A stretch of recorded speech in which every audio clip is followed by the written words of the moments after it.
જૂનાગઢના ભીડભંજન મહાદેવ મંદિરના મહંત તનસુખગીરી બાપુ બ્રહ્મલીન થયા બાદ સત્તાના લાલચુ મહેશગીરી બાપુ ગિરનારની ગાદી લેવા માટે તડપાપડ થઈ રહ્યા છે। ત્યારે આજે તેમની રાજકીય સફર ગિરનારથી લઈને દિલ્હી સુધી કેવી હતી તે જાણવી છે અને તે સમય દરમિયાન તેમના દ્વારા કયા કયા વિવાદો સર્જવામાં આવ્યા। નમસ્કાર, ન્યૂઝરૂમની સાથે હું છું મિક્ષુ ઠાકર।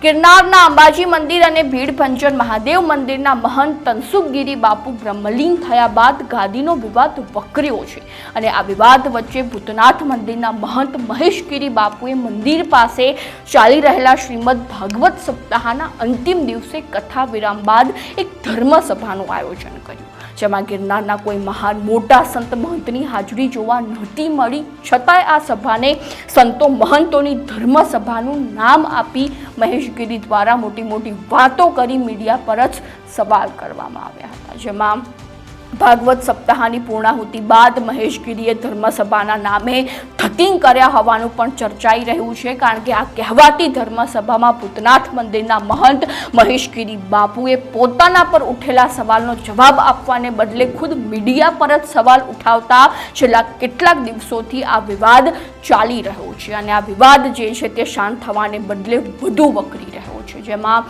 મહેશગીરીએ પવિત્ર જગ્યા વિધર્મીઓના હાથમાં જવા નહીં દઉં તેમ કહીને સમગ્ર વિવાદમાં ધાર્મિક રંગ ઉમેરી શાંતિ દોહડવાનો પ્રયાસ કર્યો છે।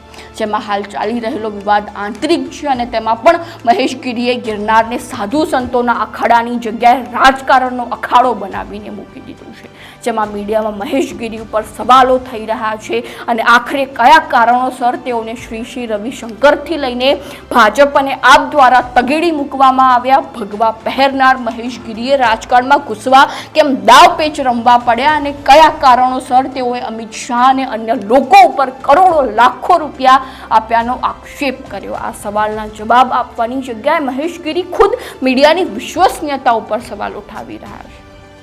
મહત્વની વાત તો એ છે કે મહેશગીરીએ કહ્યું હતું કે હરિગીરીએ ભાજપને 5 કરોડ રૂપિયા, કલેક્ટર અલોક કુમાર પાંડેને 50 લાખ રૂપિયા, કલેક્ટર રાહુલ ગુપ્તાને 50 લાખ, મહામંડેશ્વર વિશ્વંભર ભારતીને 50 લાખ, રિદ્ધેશ્વર ગીરીને 25 લાખ, તો મહાદેવગીરીને 25 લાખ અને શિવ ધુણાવાડા મહંતને 15 લાખ અને સેવાદેવી પુનિતાચાર્યને 15 લાખની સાથે જયશ્રી ગીરીને 25 લાખ રૂપિયા હોવાનું આલેખ્યું છે। જેમાં હરિગીરી બાપુએ ભાજપને 5 કરોડ અને 2 કલેક્ટરને 50 લાખ આપેલા છે અને તેમણે એક લેટરમાં હરિગીરીએ ભવનાથ મંદિરના કાયમી મહંત બની રહેવા માટે જે લોકોને લાંચ આપી હતી તે અંગેની વાત જણાવી હતી, પરંતુ આ અંગે બીજો કોઈ ફોડ પાડી પુરાવા તો રજૂ કરવામાં આવ્યા જ નથી મહેશગીરી દ્વારા અને આ સિવાય પણ તેમની અનેક વાતો વાસ્તવિકતાથી જોજનો દૂર જણાઈ રહ્યો છે। જેમાં મહેશગીરી માત્ર આક્ષેપો કરવામાં અને વિવાદ ઊભા કરવામાં જાણીતા બની ગયા છે। જેમાં